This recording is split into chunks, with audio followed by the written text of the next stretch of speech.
Bonjour à tous. Dans ce cours, nous allons parler de gestion du sol, de foncier.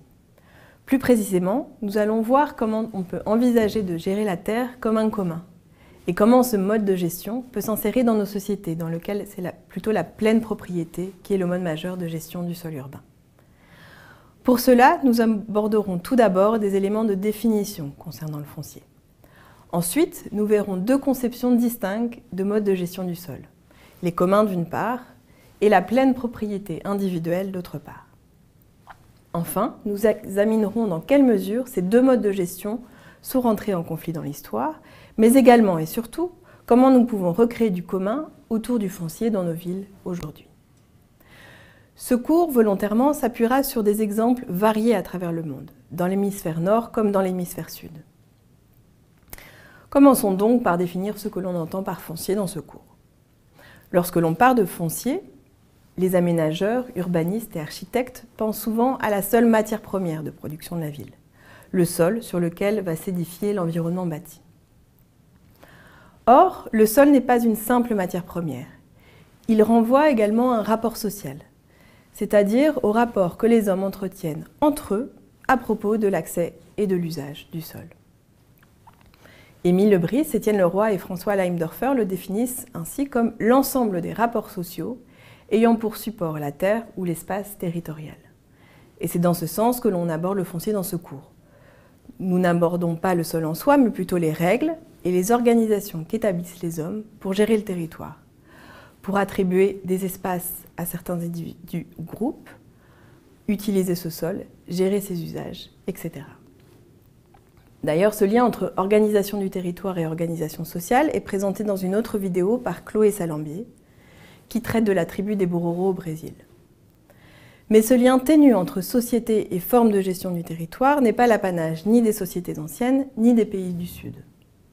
Ainsi, nous verrons deux formes de règles érigées par des sociétés particulières pour gérer la terre comme commun, avec l'exemple des droits traditionnels ou coutumiers en Afrique subsaharienne, et la terre gérée comme pleine propriété individuelle, basée sur le Code civil napoléonien. Ces deux conceptions étant à l'œuvre dans deux sociétés particulières. La première conception, dite traditionnelle, du rapport des hommes à la terre, est celle qui prévalait en Afrique subsaharienne pendant la période précoloniale, avec quelques nuances locales sur le continent. Elles correspondent à la terre gérée comme un commun. Cette conception traditionnelle s'est construite en lien fort avec deux facteurs majeurs qui sont d'une part une conception animiste du monde et d'autre part une exigence sociale de solidarité entre les hommes.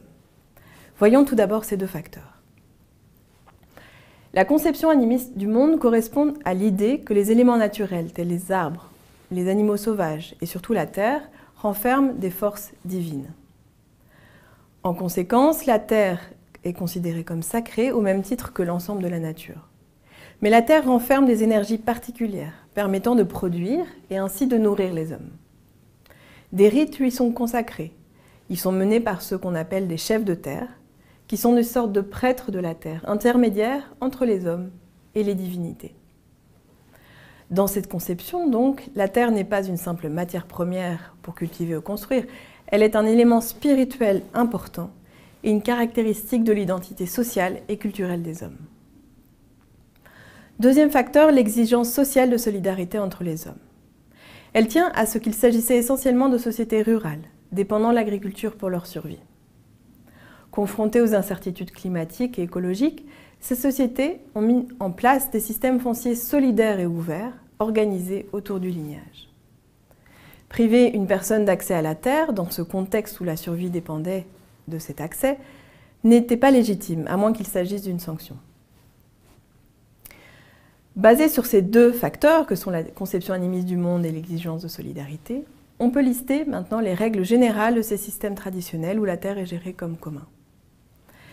Premièrement, la terre est une ressource sacrée et constitue un patrimoine communautaire.